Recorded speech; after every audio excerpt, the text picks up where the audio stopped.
What's up, everybody? Welcome back to another live broadcast of the Engadget Podcast. I'm senior editor Devindra Hardawar, and I'm joined with our reviews editor, Sherlyn Lowe. Hey, Sherlyn. Hello. Hello, our podcast producer, Ben Ellman. Hi. And our guest, Sam Rutherford from Gizmodo, senior editor, right, Sam? Senior reporter. Senior reporter from Gizmodo. How's it going, Sam? Yep. I think mute. I'm glad we have this little. Yeah. Oh, yes. Yes. Sorry. Nice to be here. It's okay. We got that figured out before, like, more important stuff. Yes. It's all good. Welcome, everybody. We are going to be recording episode 84 of the Engadget Podcast. We will be talking about some Samsung news, some stuff happening at Mobile World Congress, which is an event that is still going on, even though I feel like nobody actually realizes Congress right now. It's a zombie event, yeah.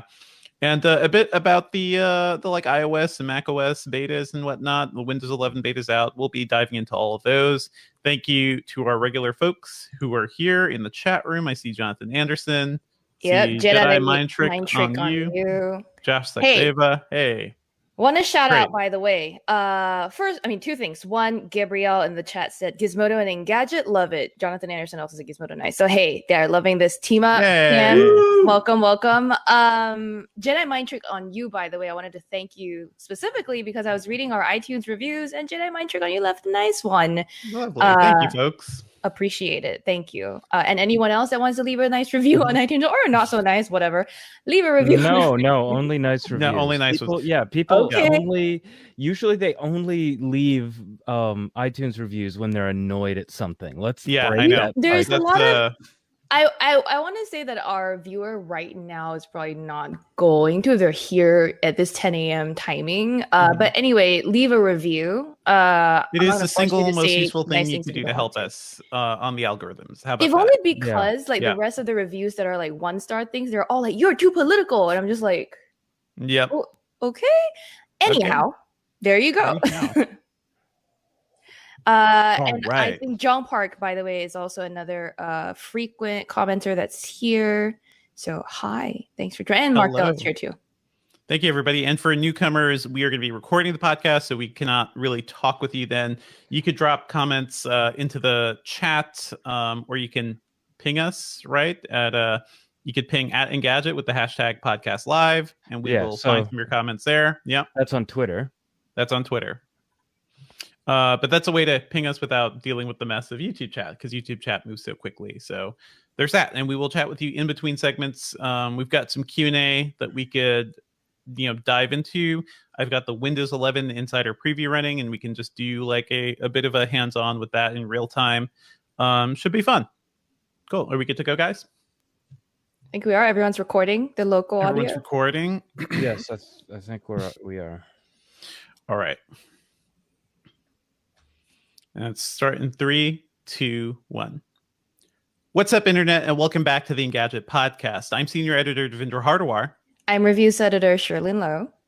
Today, we will be diving into some new news from Samsung. We've got some updates on Mobile World Congress, which is an event that is actually happening, even though that nobody is really talking about it. It's kind of wild. Let's call it our hot gadget summer. How about that, Sherlyn? I misread that as hot garbage summer at some point when you wrote it down, and I was like, well, if you're in New York and New Jersey, that's also every summer. Wow. So let's just no, that's what it smells like every summer in New York. Some parts of it. Yeah. We put our garbage outside, yes, we did when I was there.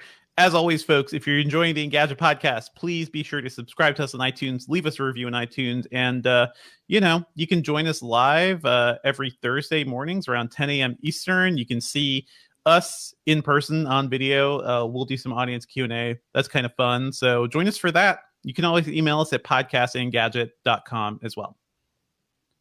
Let's move on straight into what is new from Samsung this week, because of all the companies, of course, Samsung has new stuff to announce. And joining us to talk about this and some of the other news is Sam Rutherford from Gizmodo, senior reporter at Gizmodo. Hey, Sam. Hey, how's it doing?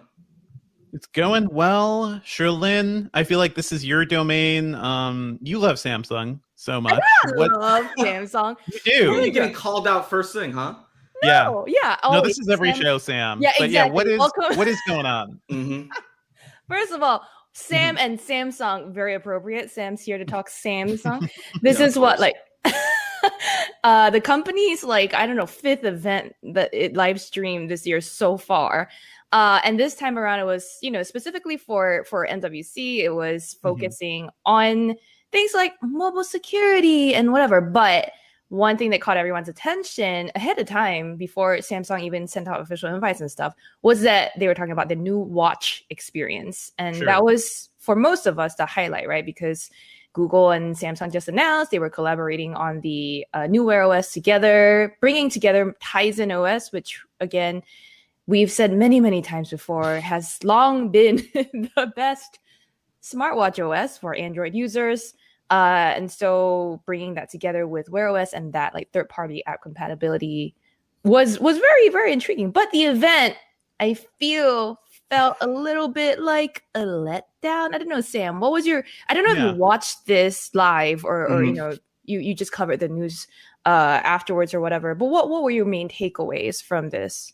No, I watched it live, and my big takeaway is this was like the preview before the big movie. Like they were kind of teasing stuff, but they were like specifically left out a lot of important details. Like, okay, you talk about One UI and like, how you're going to change things, and you're working with Google to make, downloading apps easier and, increase the size of the app availability. But like, you didn't tell us anything about the watch itself. You said, oh, it might have some better body tracking, features. And it's like, oh, this is great, but I want to know about the watch. Like, that's the thing. Like, One UI is just part of the watch. This feels like somebody gave Samsung an assignment, like, hey, you got to make this presentation in class. Hope you've done the reading. Hope you've done the homework. Hope you've actually been working on this thing. And I could just see everybody at Samsung just throwing their hands up and being like, I don't know.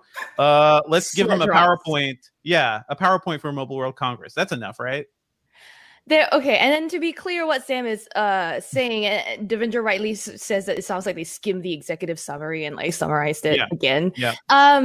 What Samsung did say at this almost underwhelming event is that a Galaxy Watch running the new software experience is coming in the next Unpacked, which is happening in later this year. They haven't shared actual details about a device no name date or anything. Right, no actual date. They're just like Unpacked this year. Hey, they pretty much just confirmed that there will be another Unpacked this year, which we already kind of sort of knew. The other things they showed off, like Sam was saying, is software stuff that they're able to do, which is One UI Watch is the name of like a software overlay on top of Wear OS, and it will do things like when you install an app that is compatible on your watch. When you install a watch compatible app on your phone, on your Galaxy phone, it will automatically download and install on your watch too, something like that, right? And then your settings on your phone will mirror your settings on your watch, the way it's laid out. So like just, unity, cohesion. Wait, let's take a break here. Ambulance sounds. Yeah, Ambulance whose ambulance sound is that? Sorry. I live next to a busy road. It's all good. It's all good. We could. Then just you got to take a break soundproof that room for the baby. I know. God, it's never going to happen. All right, let's take that again. Okay, I'll take that last bit. So things like unity, cohesion across all your Galaxy devices. This is what One UI is going to bring. Very, very like almost like there's still reason to go Samsung as opposed to straight Wear OS. You know what I mean? And I mean, that's all we knew and that's all we learned. And again, I think Samsung was itself caught unawares by like all the attention this got. Because I'll be very upfront with you guys. I think what happened was like a lot of people noticed that Samsung had an event on the MWC calendar. Yeah. I was like, yo, what's this watch thing? And started pinging their Samsung PR people. And Samsung was like, oh crap, now we gotta issue invitations. Now we gotta live stream this thing. They set the bar too high with all their garbage events, right? Right. I think that's it. Everyone's expecting another stage event from them. Were you surprised, Sam, when you got the invite to this event? Or did they hit you up specifically to get this invite? I'm not sure I was like surprised because, Samsung is at all the big shows. They always have a huge booth at Mobile World Congress. But like, because of the pandemic, no one really, no one outside of, Europe or China went to MWC. And it's like, it felt like Samsung was kind of throwing MWC a bone. It's like, here, we know like no one really cares about MWC this year, but we're gonna make an appearance, and we're good, and then we can kind of tease our own event later this summer, and that's gonna have all the cool stuff, and you really want to be at that one. So let me ask you guys, this new One UI thing, by the way, can older watches from Samsung get it, or is it only going to be new stuff moving forward? It will be the new One UI watch experience on top of Wear OS will be for new devices, because Wear OS is the OS for Galaxy watches moving forward.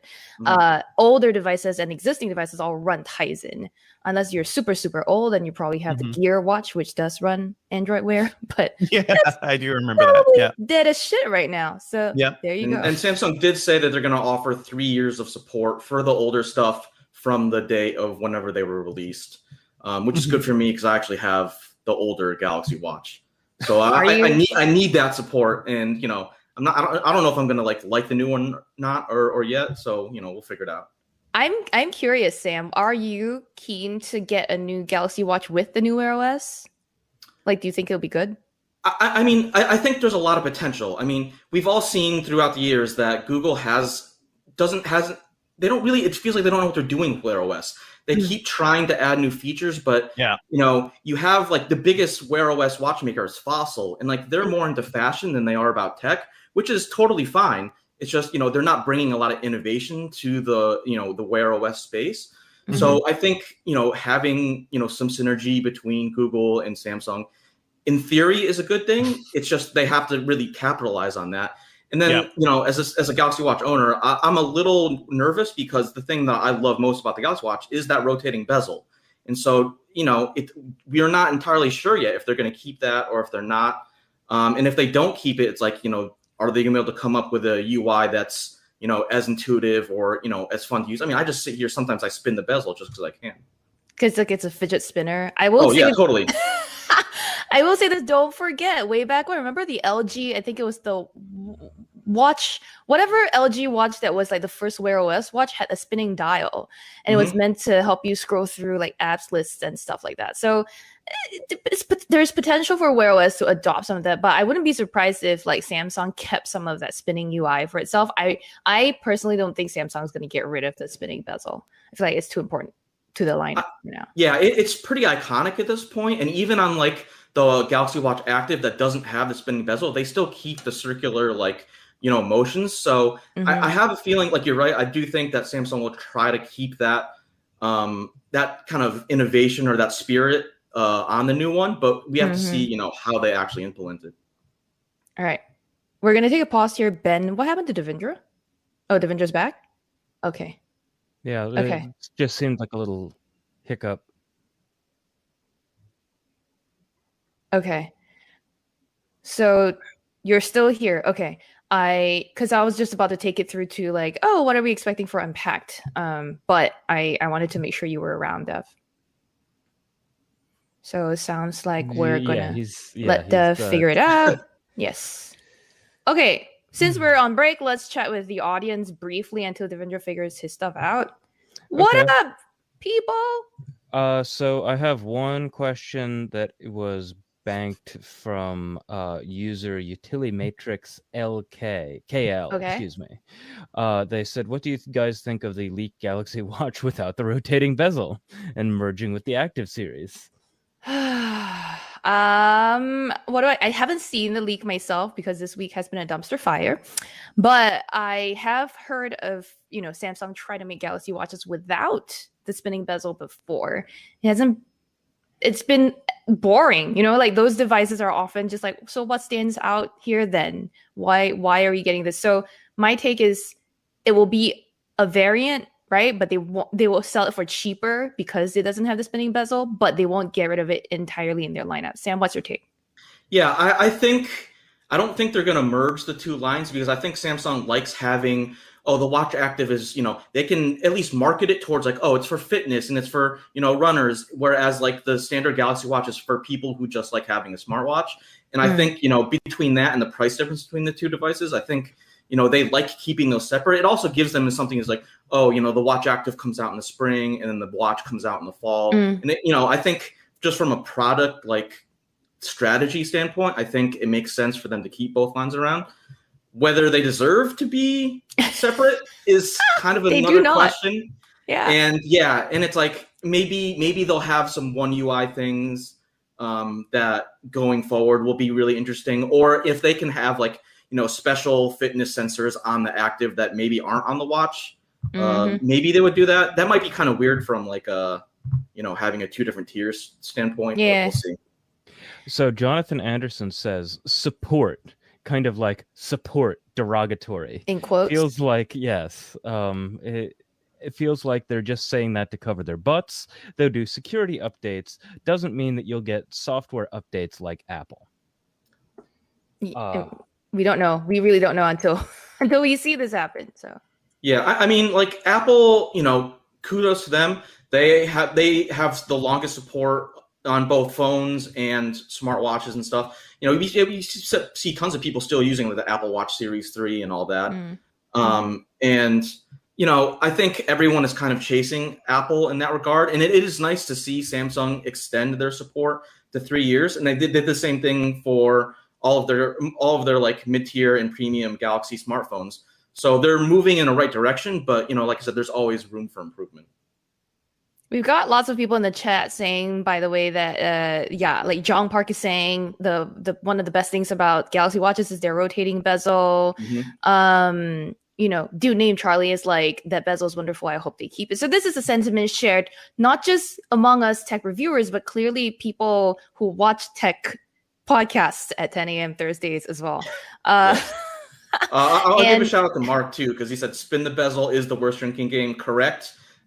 Drinking games on a plate on a smartwatch. Yeah, I don't think so. I love that you're reading the chat, Sam. Above and beyond for a guest. Definitely. I'm trying my best. Drew Karmokar, I see your question. We're going to get to it in a little bit in the later part of this podcast.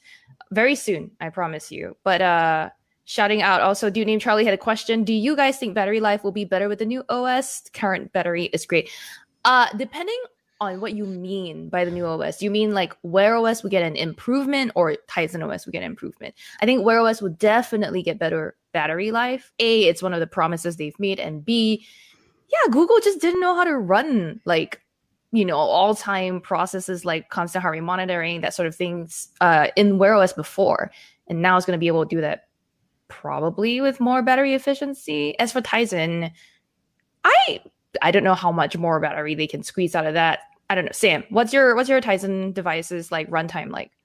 I get between 3 and pretty often 4 days on a charge. I don't have the 4G one. I just has the, you know, the Wi-Fi Bluetooth one. But you know, charging once a week is pretty good.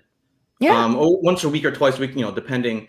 And that's kind of what I'm happy with. I don't want to be forced to charge every night, because not only does that make sleep tracking kind of silly, because you're taking it off when you go to sleep, so sleep tracking doesn't work even if it is supported. And it's like, I think just being able to, you know, worry about your battery life less is, you know, a great way off everyone's mind. And, you know, for me, like I've gotten to know, it's like if I have 15% battery life, I know I can make it through the rest of the day. And so like, you know, once you kind of get a better handle on like, you know, the kind of longevity you can expect from your devices, it becomes a lot easier to just like manage it. And you don't have to like think about it anymore, which is, you know, no one needs more stuff to think about. Yeah. Well, I don't know if you had any more questions you wanted to field, Ben, but I had a few things to just casually bring up. No, go ahead. No, I mean, since we're in chit chat section, for everyone that's viewing or watching us live right now, Sam's basically the person who gave me this TV that y'all see on the stream. That is my old TV. This is Sam's old TV. He very kindly helped bring it over here to my apartment, and then judged the shit out of my apartment. How dare you? Your apartment is very nice. You just You just have a 3-foot stack of snacks that you need to work through. The people don't know that I have a 3-foot stack. They do now. Is that what you use as your nightstand? Just the 3-foot stack of snacks? It should be. It really should be just like Pockies, Hello Pandas, what else? Salted egg, fish skins, all of that just stacked up in a little box. Granted, that was like, you know, like 4 or 5 months ago. But like at that point, you couldn't cook on your stove because you had snacks on top of the stove. So like, I don't know how like, were you like seamlessing every meal because you couldn't cook, or like? I was microwaving every meal. Oh goodness! Yeah. No, don't let Devendra know because I'll never hear the end of it. But yes, go ahead. I mean, not using the stove means that you have less need for a fire extinguisher. The fire extinguisher is the long-standing thing. Yeah, but if I also Dev stays out for any longer, we're gonna need to like start whipping out that tower of snacks just to. We could do a show and tell. No, I mean, we could also just start talking about Unpacked, but I don't know how you feel about that, Ben. Yeah, like I think, let's just jump in on that. Okay, let's start Unpacked. I can take the lead. Yeah. We'll see what happens with Dev. Let me see if he actually I got some Slack pings and it might be Dev. Just let me double check. And nope, it is actually Matt Smith. Hello to Matt Smith, by the way, who rightly points out that it looks like Sam is in the same room as me, just from a different angle. And I can say that I sort of felt the same. I was like, why does Sam's room look so similar to mine? Okay. We are in the same neighborhood. Sam and I are sort of neighbors. Not technically, sort of. So maybe the houses here are all built similarly. I don't know. Anyway. Yeah. Mark, the best Pocky flavor is strawberry. Strawberry. Yes! Me and Ben agree on something at last. Strawberry's the good default flavor along with chocolate. Yes, but there's like matcha's really good. Although my wife loves matcha, so I'm probably the worst biased. one is cookies and cream. Sometimes I like it just because it's so bad, but yeah, we'll see. Sam introduced me to these like Tom's Gillim Tom's almonds. Oh my god, they are the shit. They're amazing. Y'all, we'll do a snack review one day. Snack podcast. Okay. I see the chat wants a snack review series. We will get on it. But anyway, let's get back to the audio recording of this podcast. It was fun chatting with you guys for a while, but we got a long day ahead of us, folks. Okay. Yeah, so let's get to Unpacked. Okay. So obviously this is kind of a teaser, like you said, Sam, of what is, coming later this year. And we don't have an official date again for Unpacked, but we know it's happening. And now we know the Galaxy Watch, yet unnamed, will be there. Are you hyped for the next Unpacked? And what do you think Samsung's going to show, Sam? I think it's going to be a really interesting Unpacked. And I'm definitely looking forward to it because, if you look at all the rumors, it's clear that there's going to be a Galaxy Fold, there's going to be a Galaxy Flip, the watch, and maybe some earbuds. And I think that'll be like really interesting because, there's been a lot of talk about, there might not be a Galaxy Note this year. Samsung hasn't confirmed it yet, but that's kind of what it's looking like it's going to happen, which means that foldables are really going to be front and center. Taking the main show. It's like it almost feels like we're prepping for Samsung to be like, all right, foldables are finally ready for the mainstream. And then there's also talk that they might drop the price and make it more affordable. I don't know if it's going to be like regular like Galaxy S21 Ultra price or S21 Plus price, but making it's like if this is front and center, it's like foldables are here. They're ready for people to finally try out. I agree with you on that product lineup. I think that's what we think is most likely coming based on all the leaks, which have in the past proven to be very accurate.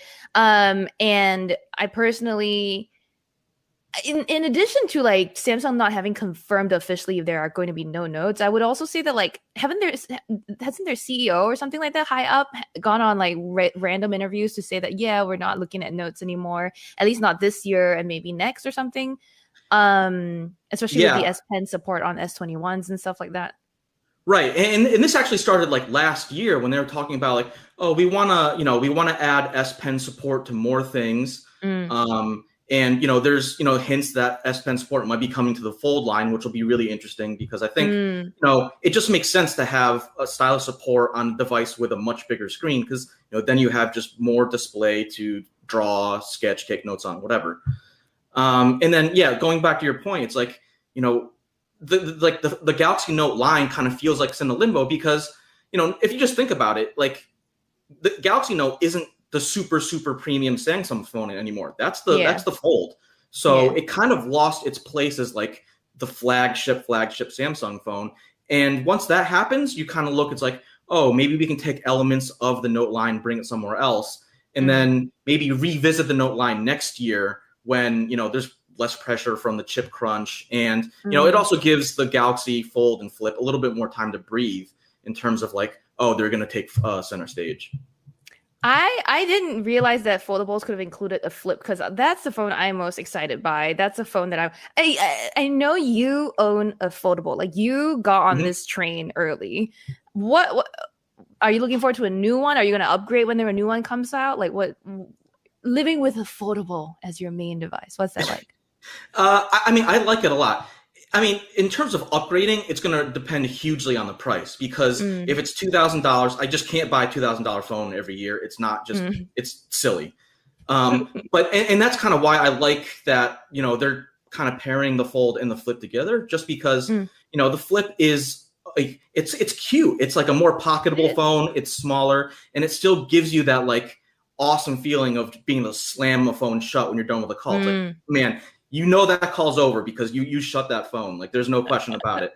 And then in terms of like the Fold, which is the one I have, I just like it because suddenly like, oh, I don't ever care about owning a tablet anymore because my phone is a tablet. But, it still fits in my pocket. Yeah, it's a little heavy. It's a little bit thick. And, I think any incremental improvements that Samsung can make will have a pretty significant impact. And, I think, increasing durability over a year. And it's really interesting to see that Samsung is already at the point where they're making small fixes and small incremental changes, whereas other companies just haven't even made a foldable phone yet. And so it kind of shows you the gap between Samsung and other companies, it just, at least when it comes to foldable devices. Hey, can you guys hear me? Take a pause here. Yeah, I hear Devendra and I see Devendra. Cool. Hey, Dev. So we only sort of just got into Unpacked chat. If you want to just act like you've been here the whole time. So I have to redo my recording. So we just need to set up new recordings to sync because should we sync again? Yeah. Okay. Yes. So please save your audios. Wait, so you mean so start a new clip or? No, I didn't lose it. I had to reboot. So. Oh, okay, sure. Yeah. Okay. So let's resync. So let's resync. Same 2, recording resync, 1. Go. Cool. Hopefully everything stays normal. I think my entire networking stack was just like, no thanks, no more. Okay, but I'm on Wi-Fi now, so that's going to be a whole other set of things. Great, we'll see how it goes. All right, you guys can keep going. Yes. Okay. I'll throw it to you, Dev, where we were just talking about Unpacked and we just sort of haven't heard your voice in a bit, so I'm gonna act like you were here the whole time. Okay, ready, Ben? Ready? Yes. Okay. Dev, I know you have thoughts on using Samsung's foldables as like a main driver. Would you be intrigued if it were cheaper? If they were cheaper, would you get one for yourself? Maybe if they were cheaper, but I think the fundamental problem is still they're not really solving much. It's nice to get that physical sensation of clicking or sliding or something now. If they, sometimes if they can actually give me a much bigger screen, that could be nice, but I'm still worried about durability. I don't want to spend even $1,000 on a device that isn't as durable as like a single, static slab of, glass. So I am still not fully sold. I agree. The Flip looks nice though. That is like the ideal of what I'd want eventually. We'll get you into foldables. Yeah. I'm interested, like, Sam, what updates do you want Samsung to make to its foldables? Because I'm just like, make the screen more durable maybe and better cameras for sure. Yeah. But what else? The screen durability is definitely a big one because and it's kind of weird because my phone has held up really well, but at the same time, like the pandemic has been going on and I didn't go outside. So it's not getting the same everyday wear and tear that I normally get. So it's like, I'm planning on doing a re-review at some point. But it's like, there are definitely concerns because the screen is soft. Like if you wanted to, you could dent the screen with your fingernail, no problem. And I think that is the number one priority that Samsung needs to improve. And it seems that like if if they're able to add stylus support, it seems like they may have come up with a solution, because, you know, if you try to use a stylus on my phone right now, it just ruin it like immediately. Yeah. And so if they can have something that is durable enough to support stylus, that is really encouraging. You know, we have to see how that actually gets implemented. And then the other part is something that I was like annoyed at back when the phone came out, is the stupid the stupid polymer plastic film layer that's supposedly part of the screen. And it's like, right now, like, it kind of bubbles for me in the where the crease is. Ooh. And like, it's not all the time, and that's I can smooth it out like with my thumb, but it's like, why is this a thing? And then on top of that, like, the whole Samsung messaging from the beginning has, if you need to remove it, you need to take it to a Samsung authorized service repair. It's like, I'm not doing that. That's absolutely crazy. And it's like, why is this a thing? And it's like, now I'm looking into like, oh, what if I want to replace the Samsung's like default one with another one? It's like, do I send it to a service center to lose my phone for a couple of days just so I can add my own screen protector? It's that cannot be a thing. Yeah. And I hope they have to fix it. Also, that can't survive life with a young child or a toddler, Sam, and that's going to be a thing you're going to have to think about. No. So it's like, no water resistance is definitely a concern, because that's bound to be an issue. Everything. And also, my daughter loves watching TikToks now, so it's like, one thing I could do to calm her down, show her animal TikToks and hand her the phone. She knows how to swipe up and down and get what she wants. She's 2.5, you know, so it's not going to be too long before a little one needs that. And these foldables are not able to withstand any tiny hands or the beating that will ensue because of that, you know. Yeah, like right now, like, you know, sometimes before bed, like, I watching a video in bed with my wife just to kind of like relax and wind down for the night. And it's nice to kind of like share a screen that's like, obviously it's not huge, but it's big enough for both of us to watch. But like you said, if I'm trying to share this with a child, that child is not touching that phone. That phone will be in the other room or something, just to make sure that it's safe. And, you know, maybe keeping phones away from small children is probably not a bad thing. They have enough distractions in their lives. Different approaches, but okay, so we have a lot that we hope Samsung will announce at the next Unpacked. I will say, though, the title of this episode, Devendra, you came up with Hot Gadget Summer. We've talked about it. Should be like a question mark, because is it a Hot Gadget Summer? Because we're going to talk about Mobile World Congress next, right? And I was expecting to see more things. There's not much. Yeah, well, you know? I will say it's been hot. For sure. It's like been very hot. Yeah. But also, my gadgets have felt like they've been running hotter than normal. And I don't know if they're just sweating. But for me, that's the interpretation. I'm like, oh, my gadgets are running hot this summer. There have been indeed a bunch of announcements from MWC. Sam, you covered a bunch of these. I personally thought the Lenovo Smart Clock was the most interesting thing I've seen so far. I don't know if you agree. I know we were at the briefing together. I mean, it's a smart clock. It's cute. I like that they added wireless charging. But this isn't it's not something you're going to get excited about. I don't know. Can we rename Mobile World Congress to Zombie World Congress this year? Because that's what it feels like. It feels like the zombie virtual tech show. If you look at all the pictures and videos coming out of the people who are actually there, it's like empty halls and and whatnot, which it's kind of pathetic, honestly. Yeah. I mean, I feel like these organizations, they need to run events, otherwise they don't exist. You know, it's like this is their very existence defined.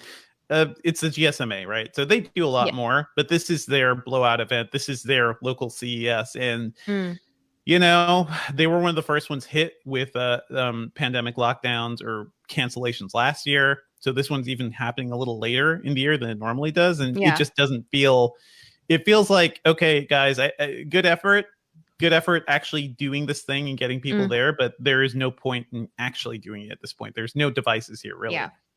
I was wondering why companies were timing their announcements to this event anyway, since it's kind of a nothing burger. But I mean, the way companies work in the past few years is they always just prepare their products for a certain cycle of launching, right? Like they're okay, these will be our MWC announcements, these will be our IFA announcements. So I feel like for them, it's such a habit, and they've already been prepping this for a year plus that they probably couldn't time it any other way. you know, to begin with. So for Lenovo, as always, they have like a slew of stuff at every show because Lenovo makes all the things. The Smart Clock 2 is not really very like exciting just from an improvements and upgrades perspective. Like Sam said, there's like a wireless charging dock that comes with it now. It's still like the same little 4-inch Google Assistant enabled smart screen without a camera, so you can like set alarms, see the time, I see the weather, I mean, talk to assistant, more grumpy sounds like that. I mean, how is this different than the last smart clock? That's the only thing. The speakers now fire forwards. The speakers now fire forwards, Dev. Isn't that great? It is. It should have been that way from the start, Lenovo. I know. I was gonna say that. Sam, do you like? Do you have? I know you have smart displays at home. Do you use a smart clock? So I reviewed the first one, and this was before like there were a lot more smart displays available. I'm saying hi to myself on the screen. Sorry. Oh, of course you are. Okay, yeah. You just caught me. Anyways, it's like Charlene catching herself in a mirror. It's like, wait a minute. Every time I see myself, I'm like, hey. Anyway. And so I think they're nice. It just, you know, it kind of depends on like what level of like tech nerd you are, where it's like, oh, I want something that has, you know, the assistant in there, and I want to put that by my bed, and you know, there's no camera in it, so you don't have to worry about like any security issues or anything. And it's like, okay, that's nice, and it's cheap, and it's, you know, pretty easy to use. The question that I have is that like, how much do you really like the Lenovo Smart Clock more than like the standard Nest Hub, which does, you know, a little bit of sleep tracking, has a much bigger display, so maybe you could watch, you know, shows or something on it, and so like, you know, Lenovo's kind of in like a kind of tough niche in terms of the smart clock and how it compares to other smart displays. But I'm not going to say it's like a useless product. It's just, you know, it's simple, and that's, you know, that's not necessarily a bad thing, but it's a simple device. I like it. I mean, I have one. Yeah, it's cute. It's cute. What about the HP Pavilion Arrow, guys? Because I know HP is like, hey, this is cool. This is the lightest laptop we've ever made. That's all we can say about it. It's very light. It's the lightest consumer laptop, because let's not forget they did the Elite Dragonfly, which is like its business line. So that one, they're like lighter than air. I'm like, that's definitely a tagline that is very clear for people. But lightest consumer. Yeah. Sam, you cover PCs. Yep. Pavilion Arrow. I have thoughts, but what are your thoughts? I mean, it's not an NV and it's not a Spectre, so it's not like HP's premium thing. And so I like the fact that they're making something relatively affordable. It starts at $750, which is definitely a good price. And you know, they're doing like a all magnesium aluminum chassis, which you know is kind of bringing that premium feel down to like a more affordable price point. All good things, but like, and the lightness is great too. It's just like, you know, the announcement was a little thin, and there was a lot of details they didn't provide. Like, they didn't tell us what kind of ports, if it's going to have Thunderbolt 4 or not, or, you know, a lot of like, you know, the kind of specs that, you know, tech nerds kind of want to know. And so I'm optimistic. It's a Pavilion. Who cares? Yeah. Right. And so I'm optimistic, but yes, it is a Pavilion, and it's like, you know, when like the third most important feature was like they have 4 luxury colors, it's like, all right, I see what you're doing. Yeah. That's how HP's MO has been like, oh, look at our pretty things, and then like don't look at our ports, don't look at our processor or screen aspect ratio. They have slowly been improving those things, but it's always been like, look how shiny. Also, Thunderbolt 4 on a Pavilion, Sam, you dreaming? You dreaming? Go back home and dream. I'm trying to be optimistic. We'll see. I haven't reviewed it yet. We haven't touched it yet. I don't know. No, yeah. No Pavilion user will even know what Thunderbolt is. But yeah, go ahead, Trilin. I was going to say that just like a lightest laptop also sometimes can easily feel cheap. So definitely something we need to get in and see for ourselves. We need to be clear, haven't seen any of these yet, other than Lenovo's devices, which again, Sam and I were at the same event together. It was, you know, being industry friends. Look at us. It was weird to be like back at in-person briefings, and like people was like, oh, I don't know how to talk to people anymore, or like, you know, like what's the procedure for this? As if like you hadn't done this for years. But it's like it's you know, like I said, hot back summer, everyone's a little awkward again. Oh yeah. I mean, this is our like substitute, right? This little like hands-on event was our substitute for the entire MWC. It was like here's all the in-person interaction you're ever gonna get at this like show that doesn't actually happen this year. So was it like a hands-on thing just for Lenovo and Samsung, or was it an all-around Mobile World Congress thing? It was just Lenovo. Just Lenovo. But Lenovo had enough gadgets to basically power the whole show anyway. So it felt like a show floor almost, like one of the little booths. Mm-hmm. Yeah, I know. They can never stop. Is there anything else you guys want to call out from this mini MWC? I mean, I know other companies like Qualcomm had news. I'm not too bothered. You mentioned it's a Lenovo tablet with a hanger built in, which I guess is a thing. Sam, I see you making a face. No. I want you to tell me about why you want to talk about the Lenovo tablet with the hanger. Okay. Let me give you my 5-second pitch. I have loved Lenovo's tablets with built-in kickstands because they can prop themselves up. This is the same, except the kickstand here can double as a hanger where you can just hang it on your kitchen cabinet knob or something. I like that because then it can double as a smart display.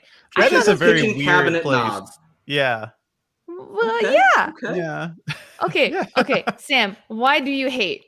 I don't hate it. It's just, the previous kickstands, there actually was a little hole in it that you could hang it on a hook. They just made that hole way bigger, and then now it's like a hanger. And it's like, grip. Oh, okay. But like, if we're talking, if we're looking at a tablet and the thing that we're talking about is the hanger on the back, that kind of tells you all you need to know about the tablet itself. I will say that is true. Yes. On like kind of an adjacent note, there was that 13-inch Lenovo tablet that had the micro HDMI port, which I think is really interesting because not only can you use it as a second screen, I believe, but you could also plug it into something like a Switch, and then suddenly you have like, a little mobile console with like a much bigger display than, the tiny Switch screen. And that is an interesting idea. I'm curious to see how, what kind of battery life you get on that in terms of like, what's going to die first, the Switch or the tab. And, we'll see how that goes. But I think it's an interesting idea, especially when, more people are working from home, and the idea of having a mini second screen might actually be kind of useful.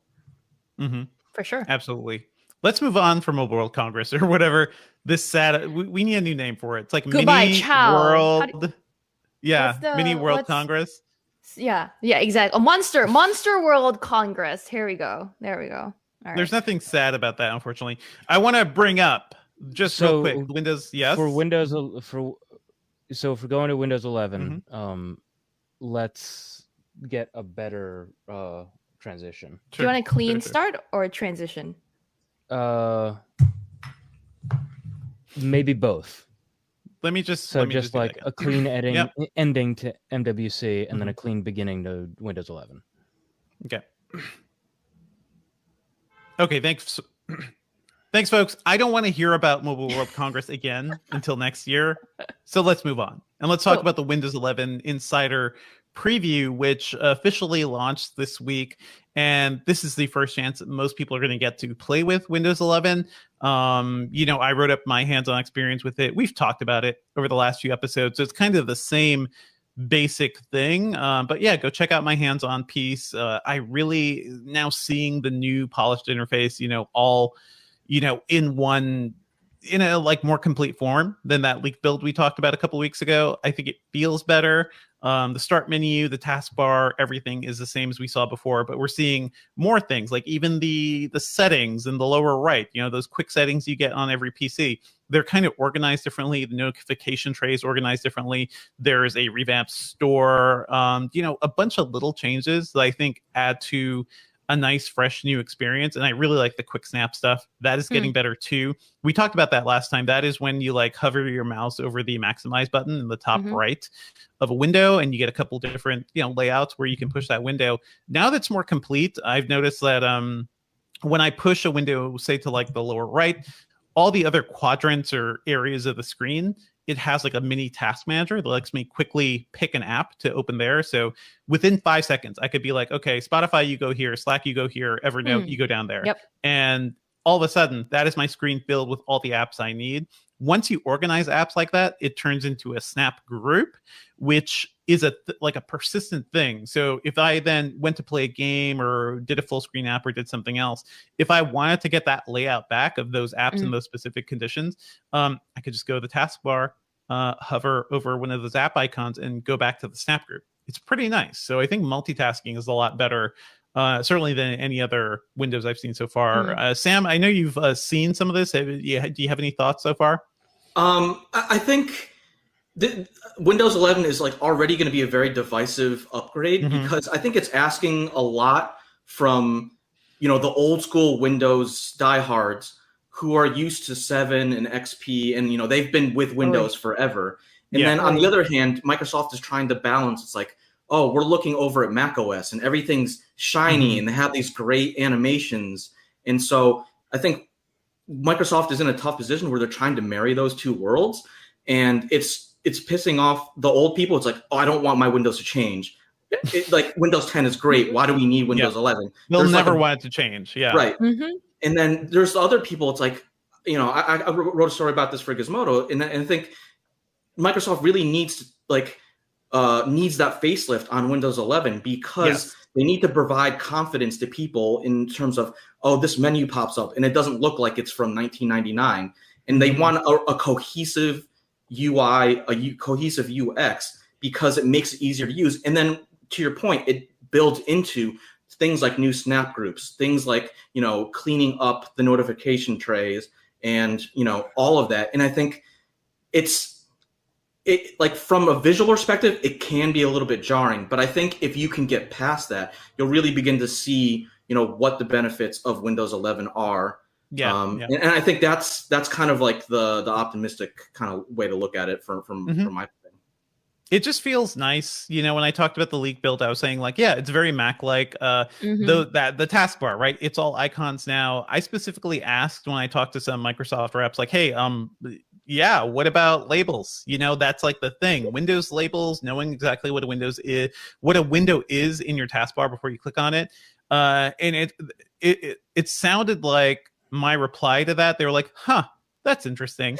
As if they'll never think about labels again, because certainly labels are the single easiest way to make your Windows, setup look ugly, because it's just a mess of stuff. It's like having a ton of tabs at the bottom of your screen. So I think they're really leaning on this, like, okay, just live with the icons, folks. Like, there are other ways to find your apps. We'll try to make it nicer and easier. I think that's going to be the biggest problem for some diehards, but hey, you can still shove this thing to the left side of the screen. Moving between apps, Windows tab, Alt tab, everything still works. So it's not like the end of the world for me. And I do appreciate like some of the stuff we're seeing. There's like one update they didn't even really talk about much called like dynamic refresh rate, which I think is really cool. It's this idea where if you have a gaming monitor or a gaming PC and you have like refresh rates above 100 hertz, Windows 11 can automatically increase refresh rate when you're scrolling or when you're inking to make everything look smoother. Whereas before, if you want that smoother refresh rate, you have to keep it on all the time, which drains battery life. So this is a really interesting, neat little compromise type thing. So, it's things like this. They're bringing over some features from Xbox Series S and X, like the auto HDR feature. I forget what the name of it is, but like the faster memory paging from Xbox as well. So, and they said specifically Windows 10 is not getting that. So I think in a very real way, like they were saying like, hey, this is the new Windows, deal with it. I would say check out the first insider preview. It's easy to get. Maybe don't put it on your primary machine yet. I have it on like secondary laptops. Never do that for any beta software people. That's just too risky. Sherlyn, do you have any thoughts about what we're seeing so far with Windows? Because we have other stuff we can move on to as well. No, I have two main questions or thoughts. One is the dynamic refresh rate thing. According to the picture on our article, it looked like it was working on a laptop that was also attached to an external monitor. Do you know if like how does that work if say your laptop is under 100 hertz refresh rate and then the external monitor is 144 or something? I have no clue. Clue. Okay. Yeah, right now I have Windows 11 on Surface Laptop 4. And I think there's a lot of stuff from Microsoft. Like Microsoft didn't even pre-announce that feature, so it was just kind of hidden in the blog post. And we're like, wait, what? You've never mentioned this. We just had several talks with you about Windows 11. You've never buried. They buried it. Yeah, There you they go. kind of buried it. So yeah, it's stuff like that. But I'm digging it so far. But speaking of beta software and early releases, we've all been playing with iOS 15 public beta and watchOS 8. I haven't seen that, and macOS Monterey. Yep. Apple, so far as we're recording this, has released the first public betas of iOS 15, iPadOS 15, and watchOS 8. Yep. Sherlyn, you wrote up your preview. Like, is it good at this point? Because to me, this is the one I'm excited about. Yeah. Yo.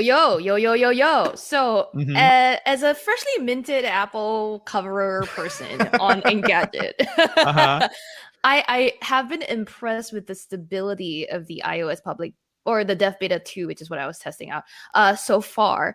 It actually, first of all, they're basically the same as the public beta. It's the same thing. So yeah.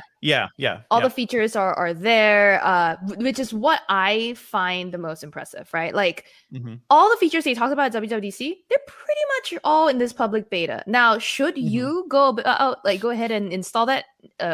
Only if you want to risk potentially breaking your phone. I haven't had any major bugs with the betas other than specifically with the new features. But yeah, I've been testing it. There will be a video coming to our YouTube channel very soon on it, featuring me, your gal. But I tested out things like FaceTime, right? And FaceTime is one of the apps that got the biggest updates in iOS 15. SharePlay is one of the things that people are very hype about. You can use SharePlay to watch an Apple TV show or one of many other third-party supported apps that are coming soon. And watch that with your friend and have it all sync together over the cloud on Apple's end. And that didn't work very well during my testing. Sadly, this feels like early growing pains, just because we don't know what these we don't know what to look for, right? If you're trying to share play something, but you learned a little bit, right? I learned at least how it should work. Yes. And as an Android person, there was a lot of speed learning I had to do. And so FaceTime, your controls are normally, at least as of iOS 14, at the bottom of the screen when you start a FaceTime call. They're now at the top, and there's a button in this bottom right of this new box at the top that allows you to share your screen. So far it's only worked with people who have the beta as well. So I have to have the beta, and the caller also has to have the beta. And it works, but there are known issues, of course, that Apple has detailed already publicly on its developer page, and it's working on them. So just a general takeaway, because for the details you can go look at Engadget.com. I spent too many hours on that article, so just go read it. But general takeaway is that all the features are here. Some of them are buggy. FaceTime's SharePlay, for example, it's not consistently performing across different types of devices, and things like geo restrictions apply to certain things like Apple TV, which is something I didn't think about. Yeah. Even though me and Matt Smith, our UK bureau chief, who was testing this with me, and thanks a lot to Matt, by the way. Even though both of us had access to the same shows, right? We were both trying to watch Ted Lasso, Central Park, Mythic Quest. They're all both available on in the US and the UK, but we couldn't watch them because geo restrictions. It was just weird. That is weird, because they're both Apple owned shows, right? Normally you'll get those restrictions of if Netflix licenses something in one country and not another. That is strange, huh? It is very strange. So that's something that I'm still kind of trying to figure out. But despite all of these little bugs, I think compared to, say, the Android 12 beta, where a lot of the features that I was looking forward to testing weren't available at the start, like Material You still isn't here on Android 12 beta. I was just pleasantly surprised that Apple had its act together enough to put everything together, even if it was slightly glitchy here and there. I know, Sam, you don't really necessarily cover Apple stuff as much, but what was kind of your impression so far? So one thing I like is that they're kind of redesigning the notification system, which I think for even for longtime Apple people, but also people who were considering switching, I think Apple's notification system has been one of the big sticking points, and maybe something that maybe stop people from being more interested in iOS. So I think that is a really good improvement. just kind of clarifying it and decluttering a lot of notifications, grouping things together when possible. Just, very, very simple stuff. I've heard that the new Safari redesign is very contentious because they moved a lot of the buttons around, and it's like, man, I don't know how to browse the web anymore, which is like a crazy thing to think about. But I guess that's where we're at. They literally flipped it upside down, right? Because now the address bar and everything is at the bottom. Yeah, I like that though. I kind of like it. Yeah, I like it. Yeah. It makes sense because when you're holding your phone, your thumb is closer to the bottom of the screen. So like, theoretically, it makes a lot of sense. But it's one of those things you're just like, I have to completely relearn all my muscle memory, and that's going to be jarring for people.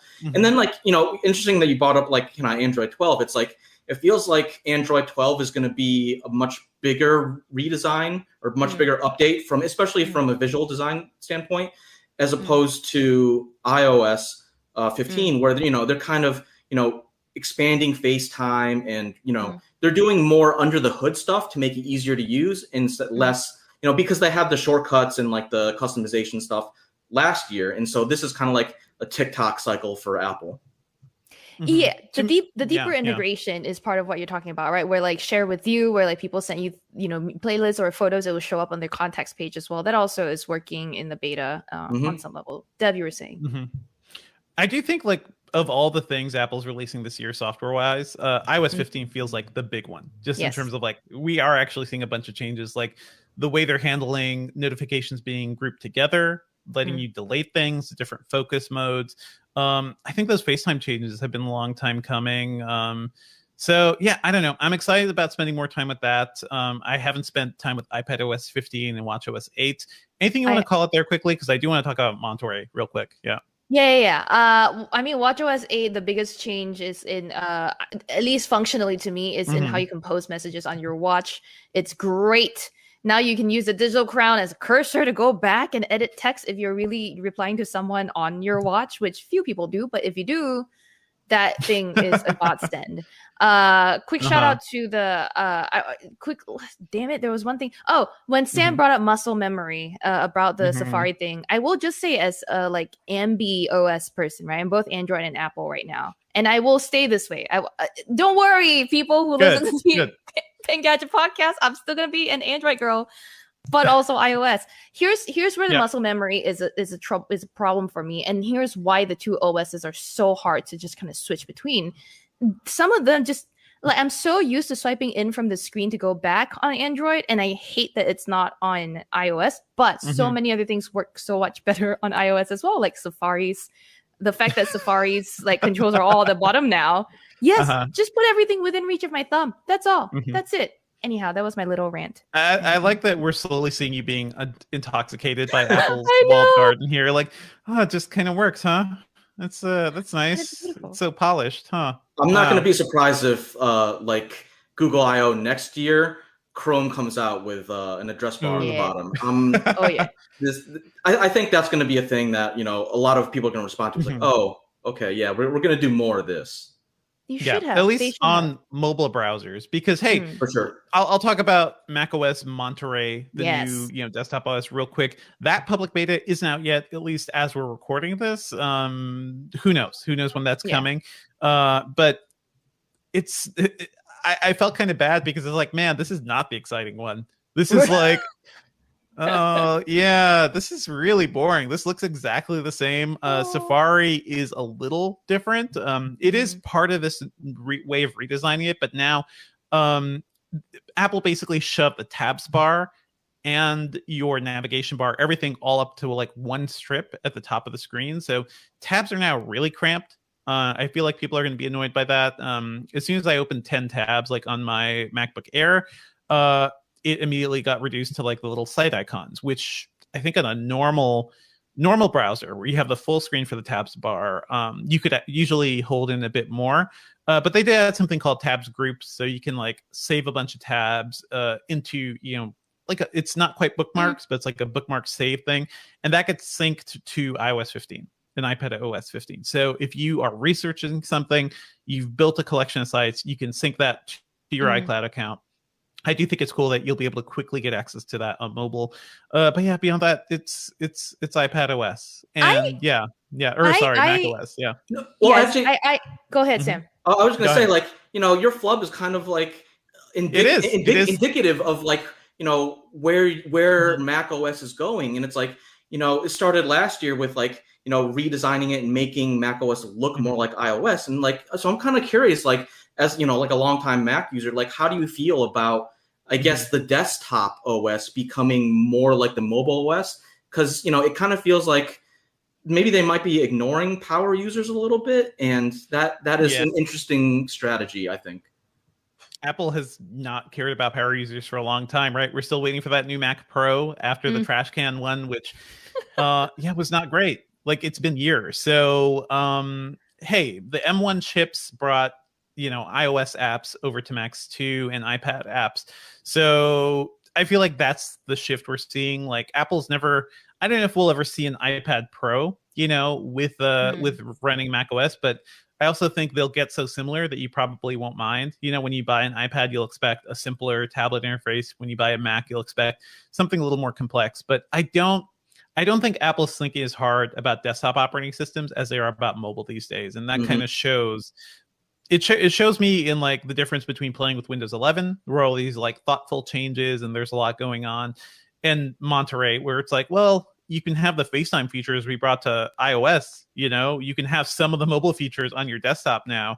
It's less exciting. I don't think Apple cares as much about the desktop interface much anymore, which is kind of sad, because this is still my primary computing environment.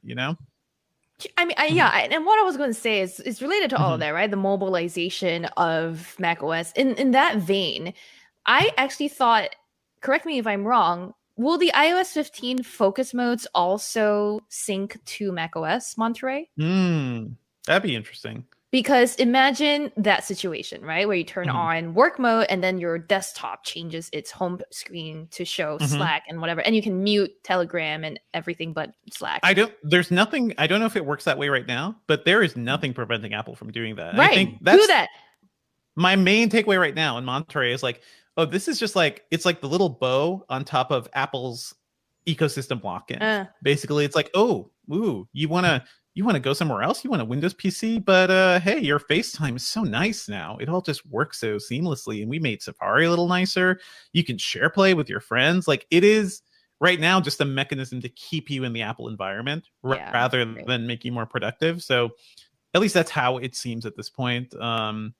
It's nice. And I think you'll start to notice this, Sherlyn, like, as you have more Apple stuff around you. It's like, oh, it is nice that everything's just synced. I could just share play. I could just FaceTime. It's already that seems like me in. Apple's big push right now. Yeah. It's already sucking me in. I will say, I basically have 4 words for you, Apple. Focus modes for Mac OS. You can pay me later. It's on Mac OS. It's on Mac OS. Hot tip from Shirley. It's on Monterey. Hot tip. But if it's not there yet, and if you're bringing it there, it's already there. It's already there. Yeah. Because that's like beautiful. Like, just freaking.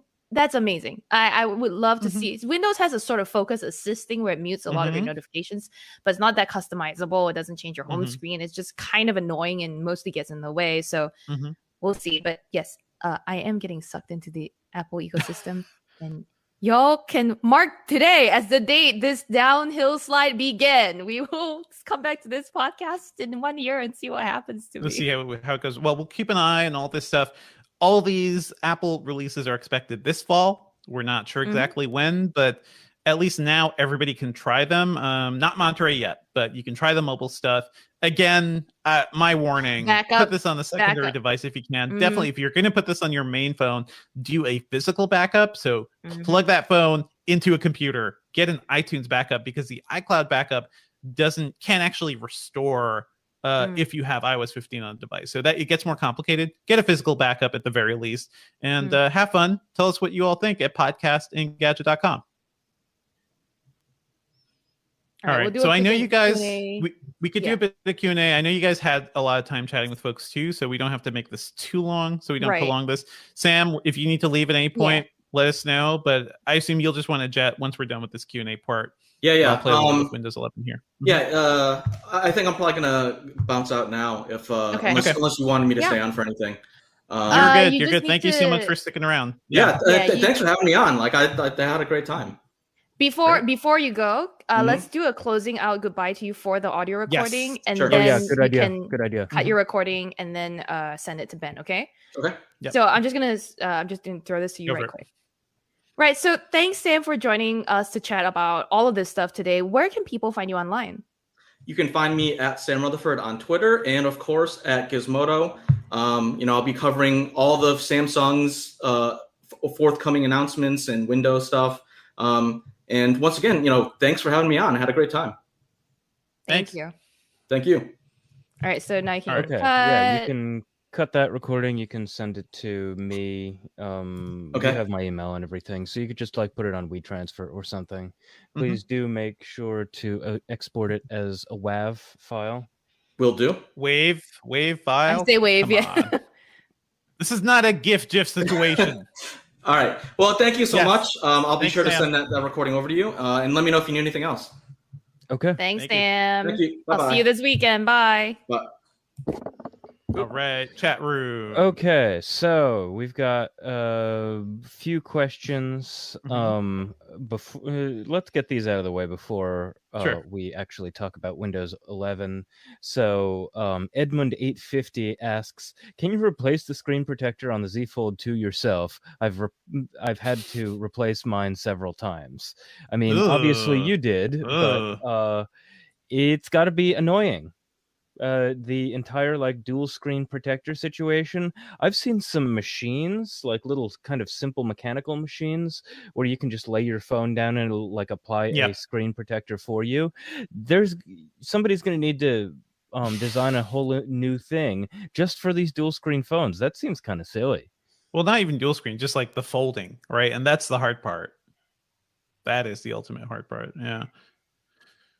I'm saying hi to people in the chat. Sorry if I'm distracted. Making sure the protectors, the protector can bend as well as the screen itself does. Wilso says that they hope that SharePlay on FaceTime gets Netflix and Crunchyroll support. I was talking in the chat with some people about whether or not money would need to change hands in order for that to happen, because often, especially when you look at the smart TV market, the only reason that some services aren't available on smart TVs is because someone didn't pay Samsung or something. And it seems totally bizarre. So Jonathan Anderson and I were talking briefly in the chat about this, and Jonathan was like, "Oh yeah, all you need is a few lines of code in order to enable that." And I was like, "Yeah, I absolutely understand that. It seems crazy to me that millions of dollars need to move around specifically for that to happen." Well, it's licensing. It's licensing. It's a lot of stuff. Once you have video files, which cost these companies way too much money to license, and it's just I think you wrote this up in your preview, Sherlyn, right? We don't know right now. It is up to individual service providers if everybody on a call needs a subscription to see something, or if they'll just be nice and let you share, play, an episode or something with your friends. I see a lot of value in that, but I also see how that could probably end up being abused in certain ways. Crunchyroll who are they owned by now? It's a big conglomerate too. Yeah, I mean, it's a bigger thing. These companies cannot afford. They can't afford to have these loopholes in place, because people are just going to share play stuff with their friends and sync stuff. That is the history of anime. Digital anime on the internet. Hey guys, I used to pay for VHS tapes of fan subbed anime in the 90s. Content will live if you give it mechanisms to. I do think there are much easier ways to get free anime now than this, so it may be a little overblown. I hope it's a little easier. SharePlay is a nice idea. Yeah. Can you verify for me this thing that I remember where oh yes, I think it was the episode where Matt Smith was on, and Sherlyn might have been telling us about how SharePlay works, and the SharePlay was you are gently directed. If someone says, "Hey, let's watch Foundation," the Foundation adaptation on Apple TV, together on FaceTime, and you don't have Apple TV, you will be gently guided to a "Hey, sign up for Apple TV." No, sort of thing. actually, Sorry. So back then we didn't really know how SharePlay worked, but now that I've spent time with it, so that was a supposition on your part. Sort of. The what happens is there's not like a SharePlay button in FaceTime during your call. It's actually when you're on a call and you open an app like Apple TV, HBO Max, whatever, and you press play on an episode, then a dialogue pops up and says, do you want to SharePlay this during a call? A little Apple Clippy pops up. It's like, are you trying to share? Yeah, something like that. And then you can say, no, play for me only, or no, yes, SharePlay, or cancel playing the episode at all. And that's where your caller will get a message saying this person is trying to play this episode for you. And then, try to, hey, you don't have Apple TV. Check out a trial. Like Matt shared with me an Apple Music song, and I had to like sign up for a trial, like on the spot. Ooh. So, boo. Yeah. This is how it's all going to work. Now it's peer pressure from your friends to get you to sign up for these services. So I see what's happening here. Like, SaaS, but the first S is socializing. Socializing as a service. Exactly. All right, can we let's do this because I feel like I burned time having to fix all my networking stuff. Let's just do Windows 11 real quick. So chat, if you want to see anything about this Windows 11 insider preview, just like shout things out in the chat box. If you want to see something, from the start screen. We start from the start screen. Do the file explorer then, because everybody always wants to see the explorer. Everybody wants to see it. I cannot guarantee it works the way it's supposed to work, so we'll see. Because this is a beta and things are weird. So we are now looking at the Windows 11 Insider Preview. The first one, can we drop the lower banner too? Because it's lowering the, thank you. So it's killing the start menu. So start menu here, all icons, no more labels, or the taskbar down here. Start menu is like we saw a couple of weeks ago. Pinned shortcuts up here, recommended files down here. If you want to see your entire start menu, it's a whole separate thing. I will never go here. I will never be in this thing. I'm going to hit start and just like start typing. That's kind of the way it goes. Yep, same. Yep. We talked about widgets last time. I think they're a little more feature complete now. It's a button in the start menu. I think there's a key combination too.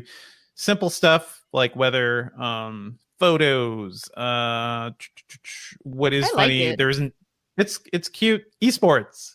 Upcoming esports games like are here, just like sports, upcoming like sports ball game. And and I imagine that you could get classic scores also, right? So you can, you certainly can. I'm sorry, I was slightly distracted when you started. This is not the start menu. This is these widgets. This is the widget section. Okay. Widgets. Where have I heard about that before? Well, widgets were in Windows 7 and Windows Vista and a couple of things, but they killed them after Windows 7. They used to be like on the desktop. I don't care about widgets. I'm never going to use this. I used Windows widgets way back when they were first introduced, mostly because I was a power user back then. I really loved like stacking a lot of shit on my screen.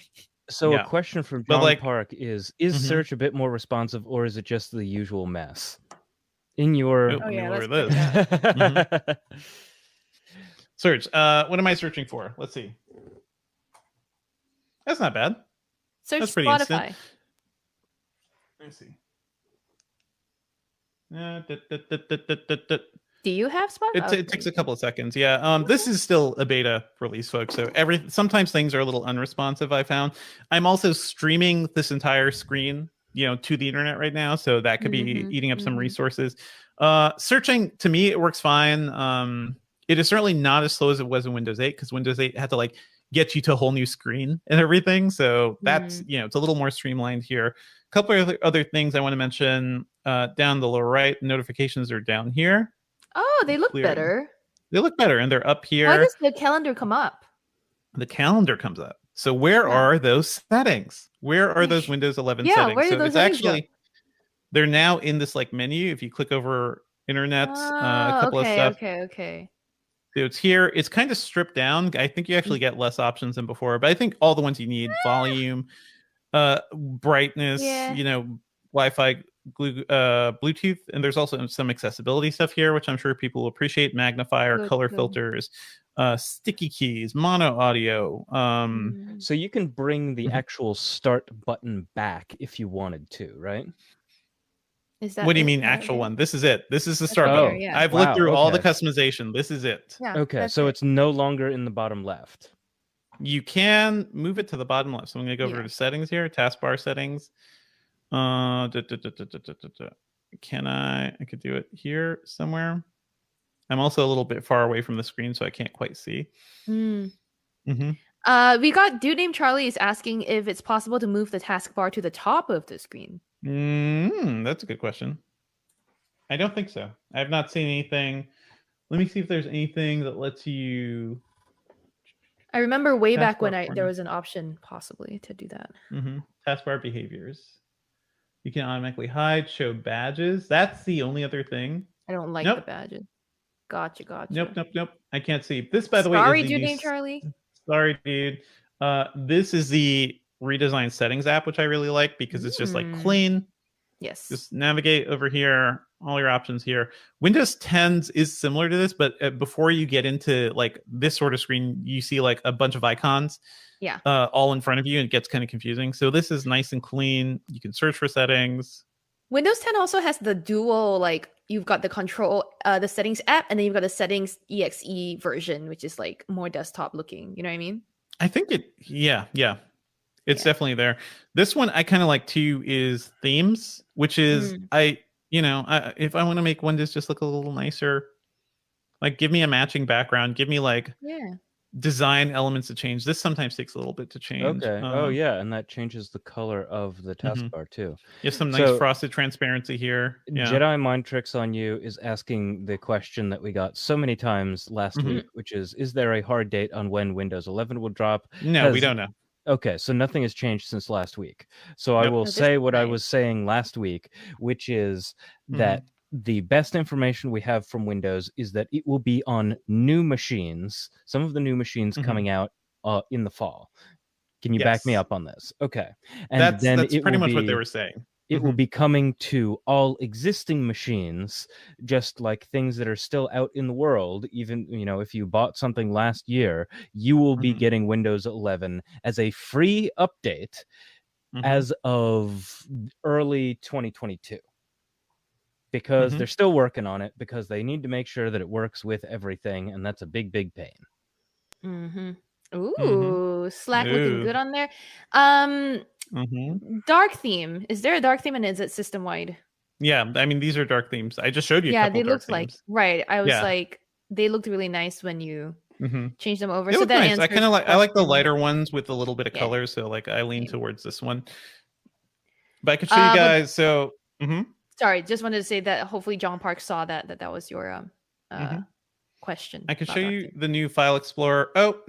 No, it's not working. So this is part of like what happens with the beta. So this is the old Windows 10 thing. There is a new interface that's just like cut, paste, copy, buttons up here, and that's it. No menus. I don't know why sometimes it just reverts back to the Windows 10 one with the ribbon. So this is the old interface. You are seeing some new icons here, which I kind of like. All throughout, by the way, there are rounded corners on all these windows. There's a snappy thing, which I was telling you guys about. So this is what I like about this. There are more options than I saw in the leaked build. And also now if I'm like, boom, okay, go down there. You want to be up here? So will widgets be open to third-party developers? And then is there a connection between widgets and the Android apps? Because it seems like there are some Android apps that could be widgets. Is that correct? I mean, we don't know. We have no clue. We have no clue. I don't know how much Microsoft is going to invest in widgets. And thanks for bringing up Android apps. Those are not here yet. So that's something we're going to still wait to see. This is the redesigned store app, though. So this is something we could talk about. Again, just like the settings app, it is left-hand navigation here. You can see apps and different things. Beyond that, though, like these pages look exactly the same as the Windows 10 one. So not much has changed here. I'm going to be interested to see how Android kind of integrates here. And we are also not seeing any examples of developers using their own payment platforms or anything like that yet, which is going to be an option in Windows 11. And that's going to be interesting for a lot of folks. This Ice Road movie looks ridiculous. It does. Looks very silly.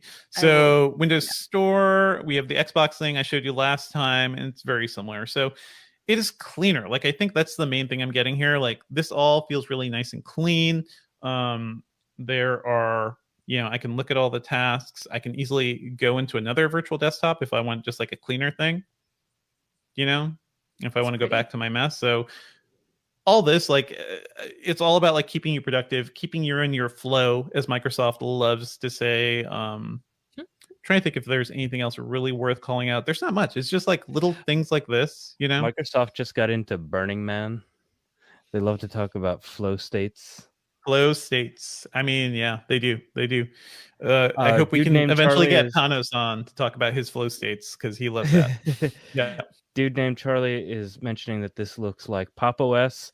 Other people were saying that last week. It got people talking a lot about Linux, and there were some people who were like, why aren't more people using Linux? Let's not get into that. If you like Linux, it's too hard to use. If you like Linux, that's great. That's totally amazing. And I bet that your mom doesn't. Exactly. One thing I can do is just show you guys quickly. So this is like, if I be like here, and then I want to open the store here, so Xbox store. If I open up something else, so that's my sharing window. Can you purchase something on the Xbox store and then your Xbox will download it? I don't know how deep the integration is right now. I'm trying to find something. Okay. You can, at least from the web, you can download something and tell your Xbox to download it. Maybe that integration will be here. We shall see. So let's say if I maximize this and I want to go back, hey, I missed my tab group where I had the store and Xbox. Boom, right back there. I kind of like that. That is like a nice way of saving the way I've been working. So yeah, I think we should be getting on to the other stuff that we got to talk about. But just at the very end, sometimes we get this question. Jedi Mind Trick also asked, what mics are we using? And so I'm using a Rode NTG2 short shotgun microphone. This is actually something that I have for my like field reporting kit. Like I do other stuff. You're just shooting yourself in the face right now. Yeah, I'm shooting myself in the face constantly. One day, maybe someday soon, I will get that ubiquitous SM7B microphone that everybody uses. But today is not that day. Devendra, what are you using? I'm using a Rode Procaster on the XLR version with an Focusrite 2i2 audio setup. So that's all good. I'm Sherlin's also going to talk about her Focusrite 2i2. And Sherlin has... Sherlin's going to talk about her microphone, but also the microphone she's not using. Please tell us about that. The microphone I'm not using is it's something that I've been trying to get set up, aka get it out of the box, really, because I just have a corner in my apartment for all my boxes. The microphone, yeah, exactly. The microphone I am using is my baby AT2020 that's faithfully been with me for more than 10 years now and still sounds decent. So microphones, invest in good microphones, folks. Yeah, they last. Yeah, they stick around for ages. But the only thing I really changed is the mic stand, because the mic stand that comes in the kit with the AT2020 is garbage and broke. I'm so happy that you got a mic stand. And this mic stand, does it all sound better now? Yeah, it does. And this mic stand is only a change as of like the last couple of months or something. Very recent. Really, and I bought like this whole little like spongy, I don't know what you call this, protector-y thing. So you could call it a pop filter. It could be a pop filter. Yeah, it's like it's a pop filter with this little like cradle. Anyway, hey, our video team is doing me dirty. Focus on what matters, video. Thank you. Thank you. If anybody's doing podcasting or anything, by the way, more than like occasionally invest in a table arm, in an arm mount for your table. It just screws right on, and then that's what I'm using, and then you can push the mic away, bring it in. It's stable. It stays very clean. The arm is the biggest upgrade I made since I started podcasting, and mic upgrades and everything. I started with the AT2020, so I'm hoping Trillin eventually opens that box. I will. I'm getting there, except for when I'm not writing till 2 a.m. about iOS and watchOS betas. I don't know. But Chris yes, Velasco went out to great. get milk and he hasn't come back. No, he has not. Who wrote that?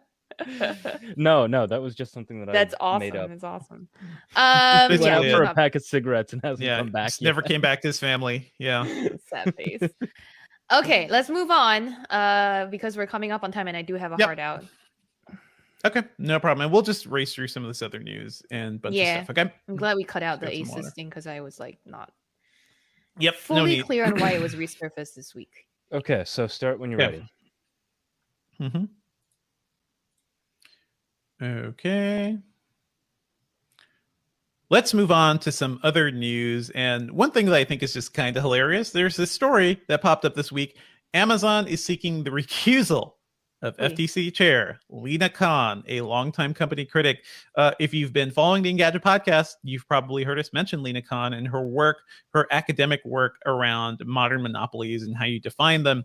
That is, we didn't follow that whole story because she was nominated to the FTC and then she was confirmed. So right now, like she is an FTC chairwoman, and more power to her. What makes Lena Khan special, though, is like she has been going against the academic grain when it talks about how you define monopoly.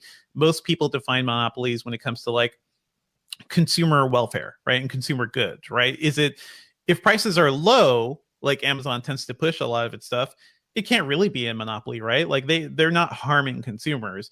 She's talking about reframing things in other ways, like how does a major company, even if it's pushing low prices, how does it affect suppliers and distributors? How does the fact that Amazon have, its hands in almost every pie of business making, how does that affect competition overall? And basically, Amazon's PR people right now are just doing or it's probably their legal people, but are basically crying like big babies, right?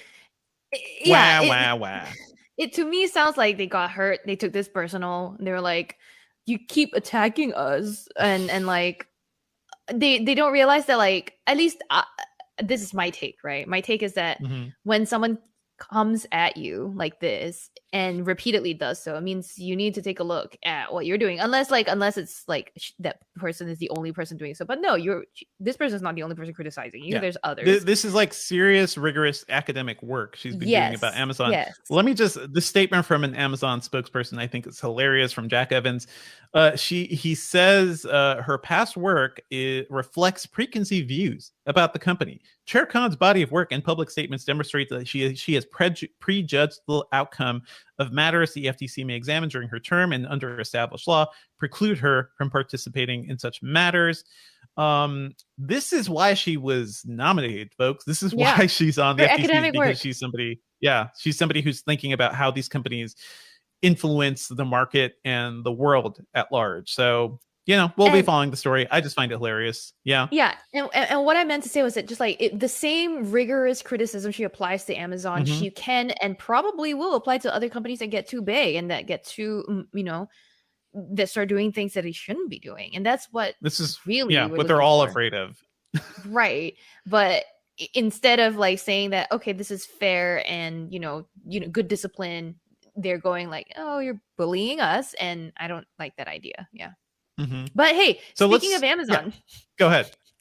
I was going to say, speaking of, instead of nay Amazon, let's go to yay Amazon. Yay, I guess. I guess. I don't know, so because it's kind of like a half-hearted yay, right? Because this week Amazon announced that it's rolling out its Movement Health service to the Amazon Halo app. As a recap, Amazon Halo is this like $100 screenless wearable that Amazon launched in last year in April, and then it comes with a subscription service. You pay, I can't remember how much exactly a month, to get access to your like other health insights that this this wearable tracks for you, and it will tell you your tone of voice when you're speaking, and the app itself has a body. We've talked about this on the show before, so you're probably familiar with it. Yeah, Movement Health was actually announced earlier in June, at the beginning of the month, and it was basically supposed to be like these functional tests that you can do to check out your mobility, how are you doing, and then it'll prescribe you some exercises you can do every week, maybe 3 to 4 times a week, and then keep revisiting the test to see how your mobility is improving or not. And I actually really like that. I mean, like, here's my Mhm. take on all of Amazon Halo after spending a few months with it, right? I think the app is actually pretty good. I think it's got Sure. features. I think the body fat scan feature is actually helpful for like people who want a more complete assessment of their health than just BMI. And Is it different than anybody else's like similar features like from Fitbit or anyone else? So no, none of them actually do a computer vision based body fat Right. scan at the moment. Right. So it is unique and it is actually pretty accurate based on my Mhm. experience. It's not Mhm. difficult to do. You just use your phone, take a few pictures. And according to Amazon, it's all stored Mm. securely, blah, blah, blah. You got to take Mhm. that at your own interpretation, right? Whatever. And this new movement health thing is again another like camera based test where they start seeing how well you can complete a squat, right? Like how low can you go? But I'm just making noises today. This whole Amazon thing, by the way, is just about judging you, isn't it? It's about Amazon looking at you and judging, like, what is your body fat? What is your tone of voice? Can you squat? Amazon decrees. Sure, it sounds like Amazon's doing that, but obviously you have the option as to whether you want to run these tests. And yes, it will tell you like what your body fat percentage is or whether you've performed a squat correctly. Mhm. But you don't have to do it. 1, 2. I mean, every physical health assessment sort of feels like that, right? It's like, oh, your BMI is a little too high. Sure. It's more if you're already keen on finding out more about these things, then these are useful tools. I still just don't know why anybody would get this, right? The Halo app. Yeah. At all, Well, compared to Fitbit or anything else or Apple Watch. Okay, that's a fair thing. I'll circle back to that. Here's my main takeaway about Amazon Halo in general. The band is freaking useless. The wearable is an accelerometer, it's a heart rate monitor, and a bunch of mics and a button. It's a collar. Yeah. The only real good thing about it is that like I accidentally threw it in the washing machine. It came out fine. It came out completely fine. So great. Mhm. But I would love, though, the problem is the Halo app is completely unusable without the band. So you have to pay this upfront $100 for the band, and then you have to pay a subscription to use the other features. So like if the app were free, I'd be like, yeah, actually install the app and go check out this body fat scan thing if you're interested in that. Like if you want to know your body composition. But no, that's not the case. Now, compare it to a Fitbit or an Apple Health or whatever. This is very different from those, right? Like it does some of that stuff, like it tracks your steps, it tracks your like your active minutes a day and whatever, and your sleep. But it offers these additional things. Whereas like Fitbit, Apple Health, Google's Fit, all very focused on meeting your goals for the day, closing your rings, and very standard sleep and health tracking stuff. And then also a lot of them have cycle tracking, period cycle, menstrual cycles tracking, stress, guided meditation, guided breathing, that sort of thing as well. So the rest of the industry is chugging along in one direction. And Amazon's all like, nope, I'm an Infinity Stone split. I'm going to be a Nexus event. I'm going to tangent off. So I have to ask you though, like we know these companies. We've talked about these companies. Just that whole Amazon response to a vague criticism of antitrust from people. Is Amazon a company you trust with anything related to your health? Because I think at this point we got to start like putting our foot down in terms of certain things. This is sort of like when we were talking about the Facebook video chat service, right? It's like, sure, it's a nice piece of hardware. The cameras are nice. I don't trust Facebook with any of this data at all. And I think that's a consideration that people should be making, right? For sure. I think if you're sensitive about your data at all, you don't want pictures of yourself. And by the way, form-fitting clothing, that's one of the requirements for most of these tools. If you don't like that being taken at all, right? And we all know with the internet that as long as a picture is taken, it's never, ever removed from the internet. Like, yeah. So don't. Just don't. Right? And then you have to apply the same philosophy to every company out there. Google, Facebook. Yes. So it's really a one approach to all. For me, I'm just like, well, I'm always in a tank top, crop top anywhere I go anyway. So like, sure, I don't really mind these pictures being available online. It's more with security camera stuff that I'm a little bit more sensitive about. And that's a different approach I take. I take a pretty different approach to that. I think it's worth thinking like next level too. Like the whole reason Amazon's trying to do this, right? Everything Amazon does is to try to sell you stuff better. So what is it doing with this health profile? What does it mean for the recommendations you get on the Amazon service, on the actual site and everything? And I think it is worth thinking hard about that and how much you want to be roped into that ecosystem. I don't trust Amazon at all when it comes to any of this stuff. So, take that for what it's worth. But thank you for the updates, Sherlyn. Yeah, of course. Let's move on to some of the stuff we're working on. We're both busy just testing new operating system stuff. So I have a Vive Focus 3 I need to review at some point, and a Vive Focus 2. I'll get to those eventually, folks. Sit tight. I wish this week hasn't been a constant flood of news. Sherlyn, is that basically how life is for you?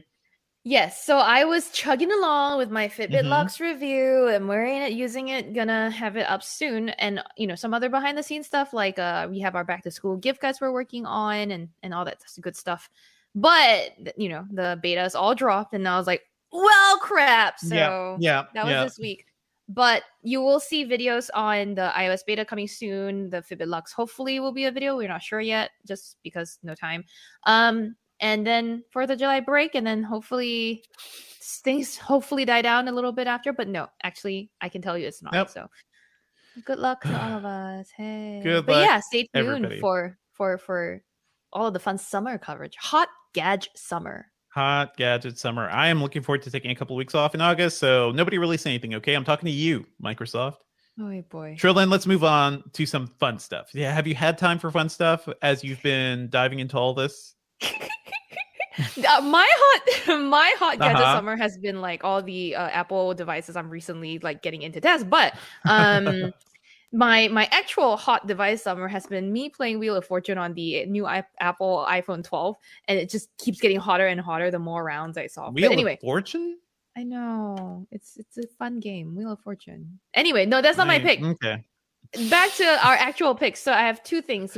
My first one is not so much a recommendation as just like, let's talk about this. I want to talk about Physical on Apple TV Plus. It stars Rose Byrne, who does an amazing job in this TV show. Love Rose Byrne. Rose Byrne in anything. She can pull a villain. She can do a heroine. She can be very funny. She's hilarious. She is hilarious, like, but she's also extremely clean. Yeah, she's great. In Physical, she's this woman who's extremely caustic towards herself and others, but in her internal voice in her head. The reason, and I watched this because I'm like, oh yeah, I love to watch some athleisure shit. Like, let's get our heartbeats up, whatever. And like, it's a kind of a depressing show. A lot of the reviews I've read about this show have said they're mixed, right? Everyone praises her performance. Miserable is the word I've been hearing a lot. Exactly. It is, though. That's exactly what it is. It's hard to watch and you need to take breaks from it, because why? All through the show, Rose Byrne's internal voice is criticizing herself and the people around her. But the reason I say I want to talk about this is that it's very similar to I think a lot of people in the world have this similar voice in their heads telling them how bad they are, or how, just being critical of themselves. And that's not really like it's exemplified here in this show. It's actually really interesting to see how someone else does it to themselves, because that's when it gets like so tiring and so miserable and so like defeating. Meanwhile, a lot of us let it happen to ourselves on our daily lives and just think it's okay. And so a lot of the therapists, like Instagrams that I follow, are always like, be kinder to yourself in your inside voice and your head voice, whatever the right word is. Be kinder to yourself from the inside. And this is an example of how someone who's not kind towards themselves, hopefully the arc changes and she finds, more value from inside, and the internal voice. The show, messaging changes. I mean, in the ads, it seems like it's about 80s fitness videos, right? But it doesn't seem like that's what this season is actually about. Not yet. It starts off off with a flash forward from the future, and then it jumps all the way back to start the story. And a lot of the starting parts of it are definitely like a little grueling. But anyway, just wanted to talk about that. If you're interested in seeing how this sort of mentality, happens, that's a good example. Now, my actual, maybe slightly more uplifting pick is a YouTube account called, I need to get the arrangement of words right, Foil, oh crap. See, I knew I would mess this up. Foil Arms and Hog. Yes, Foil Arms and Hog. This is an Irish sketch trio. They perform on TV, radio, stage, and YouTube. That's cool. And I came across them. I thought, like, what is this photo? Is this a Sherlyn fan club that we're just looking at here? What the hell Well, I wish, I guess. It's these three comedians. I came across them from like a Reddit thread, and they have a series of videos called Wordplay something. So they have Wordplay Restaurant, Wordplay Hotel, Wordplay, airplane or whatever. And it's just them like making true literal interpretations of things, like something like can I seat you now? And then like someone just like takes the most literal interpretation of that and runs with it. Or like, oh, do you have a I'm trying to remember them, but they're all like really good. They're like a laugh a minute and short sketches. If you're looking for that sort of thing, I know last week we talked about like a different take, like Bo Burnham's comedy. This is a more straightforward, let's laugh out loud, situational puns, that sort of thing. And there's so many videos they've made, so they're a good one for unwinding. Sounds like Monty Python-esque. So yeah, a little bit. I'll check it out. Yes. Taking wordplay literally. That sounds fun.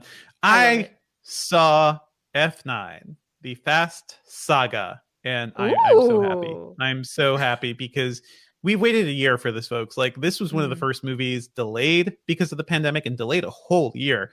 And I'm a big Fast and Furious fan. And if you want to know why, check out our review on the /Filmcast. Dave Schilling from Polygon's Galaxy Brains podcast joins us to review the movie there. But I love the series. It's so much fun. I think this is one of those movie series I watch to justify why I go to big screen theaters, because I saw this movie with my brother. We saw it with not a full crowd, but a decent chunk of people, and people were reacting to the movie. It is funny. The action is thrilling. It's not my favorite Fast and Furious. It's kind of like mid-tier, just because I feel like the series really peaked with F5 and F6 and a bit with F7. So, I have a lot of feelings about it, because I think in terms of like cool, big action, multicultural, series, this series shouldn't exist. It is a worldwide phenomenon now. It has stars of like very different types and like people just doing cool things and having cool quips, and it's all about family. And I think like one thing we kind of touch on too is like how crazy the series has gotten. Like it is basically like a biblical story at this point, because this movie is brother against brother. One brother is named Jacob, like a brother we have not even it's a brother we have not heard of for the past 20 years. I've been watching Fast and Furious movies, so it is kind of ridiculous. It's fun and campy, and I love it so much. But yeah, check out our review on the /Filmcast, because we really go deep on like there's a lot of biblical allegories going on here. Like Vin Diesel is our new Jesus, people. So of course. I think like there's a lot to dive into here. I think you'd appreciate that, Sherlyn. But also fast cars, cool people, funny stuff. And I'm glad Justin Lin is back in charge of this franchise. Justice for Han, like no spoilers there, but the character Han, played by Sung Kang, who I've loved since Tokyo Drift, is back. And I think it's really fun how they like justify bringing him back and everything. This is a series that's filled with so much like retconning and plot twists and whatnot. It is just so much fun to watch. I love it completely. Check out F9, the Fast Saga, if you can, in theaters safely. I think that's the key word here, but it's worth it. I have a confession to make. I've never watched a single Fast movie. Yeah, I mean, every week you just disappoint me, Sherlyn. You find new ways every week. Yes. Life goals. No, the series is fantastic. I do feel like it was. Check them out. It may have been one of those things where you kind of had to be there in 2001 to see the first movie, which is not a great movie, kind of a Point Break ripoff. But the D's, Vin Diesel, brought a lot to it. His dynamic with Paul Walker was really interesting. The action was good, and it introduced us to this like family of characters, of criminals who were at that time lifting combination VHS/CRT TVs from semi trucks on the highway. Those were their crimes, or combination DVD VHS players. And now they're like world saving spies. It is just amazing how far it's gone. It is crazy, but I think it's worth watching. I think you should join on this. Like for me, this is my MCU in a way. I love the integrated universe. It's basically a comic book franchise. You could start at the beginning, but I think it gets really interesting once Justin Lin gets involved with Tokyo Drift, which is a fun movie, and how it's just little things he did. Han is a character he first introduced in like Better Luck Tomorrow, his first indie movie, and now he's made him like a huge action star. I love it so much. Anyway, everybody, email Sherlyn, text Sherlyn, ping her on Twitter, tell her to watch Fast and Furious. F9 is a ton of fun. Check it out. Okay, do that outro. All right. Go for it, Sherlyn. Well, that's it for our episode this week, everyone. Thank you as always for listening. Our theme music is by game composer Dale North. Our outro music is by our very own Terrence O'Brien. This podcast is produced by Ben Elman. You can find Devindra online at Devindra on Twitter, and talking about movies and the biblical allegories of the Fast and Furious saga on the /Filmcast. If you can tell me not to watch the Fast franchise and also send me a picture of your snack pile, I'm at Sherlyn Lowe on Twitter. Email us your thoughts and feedback at podcast@engadget.com. Leave us a review, please, on iTunes, and subscribe on anything that gets podcasts, including Spotify. Okay, we're done. I think we should wrap because you got to go soon too. Sherlyn, yeah, right? that's true. We need to do an ad thing. Exactly. We should. Oh, okay. We'll say a quick goodbye, I think, just to the audience, and then we have some stuff that we have to run off to do, unfortunately. Cool. Thank you so much, folks. Thanks everybody for joining us. Mark Dell says he has not been able to get into the Fast and Furious series. Do it. We need joy in our lives, guys. We need big dumb action movies. And I think like this series is actually not just dumb, like big smart action movies at times. Fast 5, one of the best action movies ever made, and I will stand by that. So it is worth getting to this franchise just for that. The world-saving spice bit got me. The crime part, I didn't really like feel that into. The world-saving spice, okay, I can get with that. Listen, Asian action stars, like Asian American action stars, which we never saw. Like there was so much the series did. The prevailing opinion was like, oh, you know, black and brown people will not sell movies. Internationally. Like diverse casts don't make money. And apparently it was the Fast franchise that was like, yes, actually diverse casts make money. Also, this is one of the first movies back in theaters that have like rejuvenated the box office. So Fast and Furious, literally saving cinema right now. Literally. Yeah. I shall go watch the Fast franchise. I think before we go, just a quick shout out to Dhruv Karmokar, D-Man, Mark Dell, Jedi Mind Trick on you, Jong Park. The list of our regulars' names is getting longer and longer, and I love it. Thank you, folks. It's great. Hi to ACBC, Jonathan Anderson, Mo A is here too. I know we had even more earlier today. We can't shout. Did you say anything about Wilso? Wilso's here. Oh, and Wilso, yeah. Hi. We love Wilso. Wilso You're and right. Jong Park. I think you said Jong Park though. I did, yeah. Okay, Vibing Cat is new. Yeah. Yes. Go on. Keep vibing, Cat. So yes, let's also thank our video team. This stream comes to you via our video team, which is led by Kyle Mock with Julio Barrientos and Luke Brooks, but it's powered by everyone in the chat. Really, like, you are the ones who make this fun to do. We like talking to the chat. We like showing the chat the Windows 11 Insider preview and all of that stuff. And so if you enjoyed this, if you like this and want to see more of it, leave us a review on iTunes. Again, people only leave these reviews when they're annoyed about stuff. So please just leave us a review that you're happy about this. We'll see you next week. Thanks, folks.